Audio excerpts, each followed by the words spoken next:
Soon I will offer a unanimous consent request.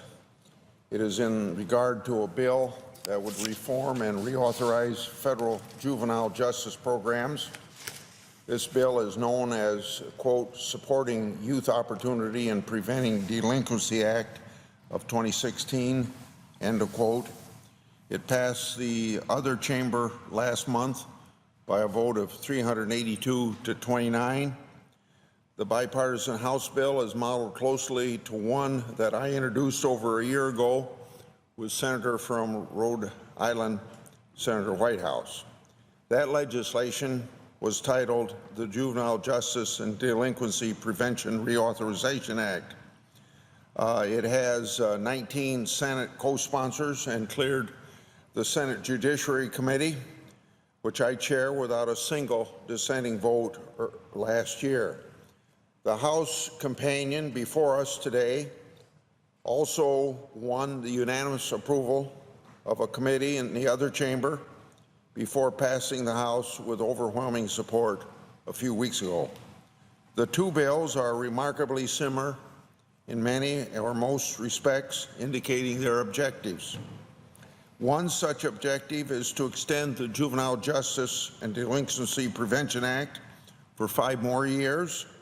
That federal statute was last reauthorized in 2002, and it's long overdue for an update. Congress is still funding juvenile justice programs that expired in 2007, or nearly a decade ago. And I think my colleagues know the hard work of Senator Enzi, chairman of the Budget Committee, a program that he has of the hundreds of billions of dollars that we're spending of taxpayers' money that has not been authorized by the authorizing committees.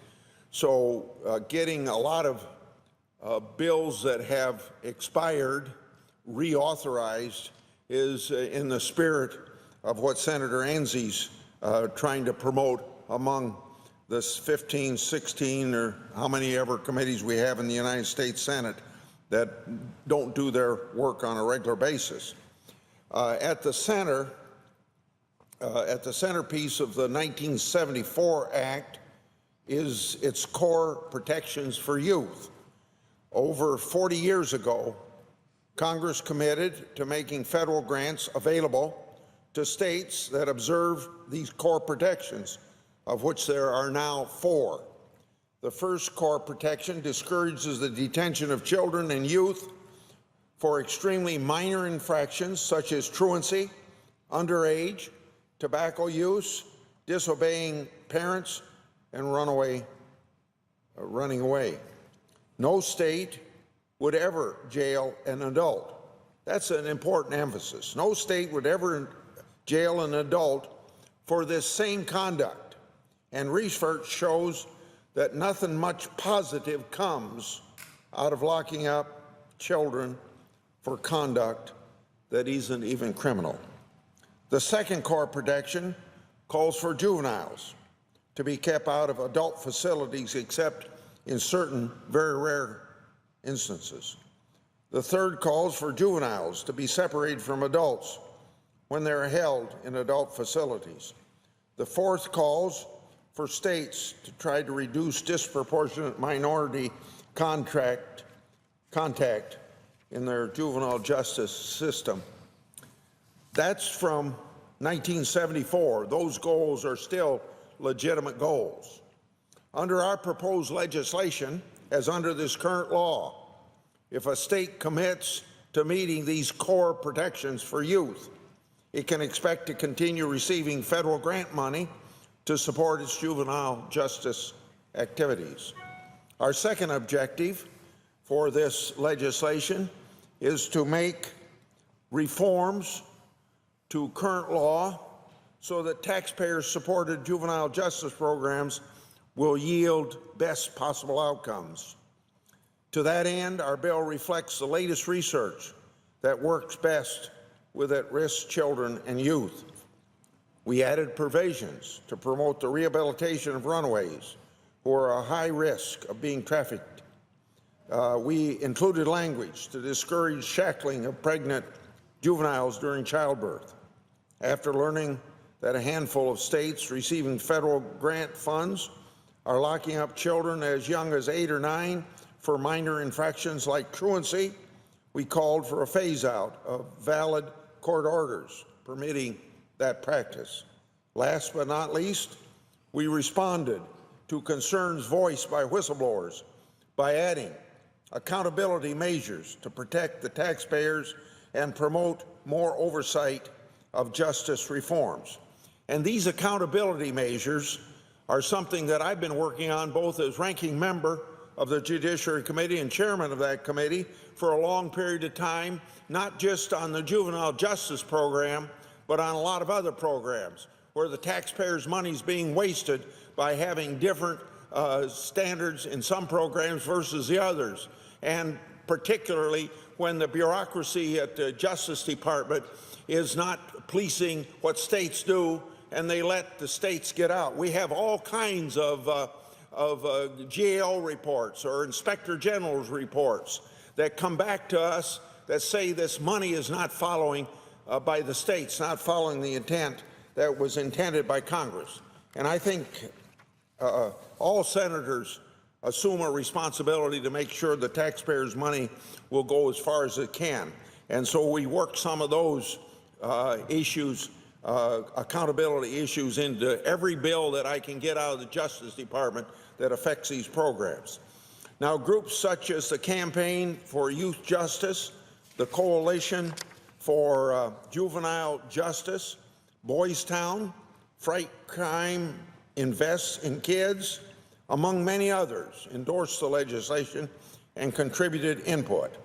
We also consulted the National Criminal Justice Association, National District Attorneys Association, and a coalition of roughly 24 anti-human trafficking groups which endorsed the legislation as well. The House bill before us today includes many or most of the same provisions that Senator Whitehouse and I championed, and it enjoys the support of virtually all of the same 100-plus organizations that endorsed the versions we sponsored in this chamber.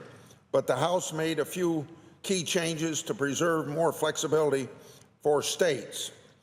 Speaking about those 100-plus organizations, I feel a responsibility to them to work as hard as I can to get this legislation passed because they have worked so hard at the grassroots.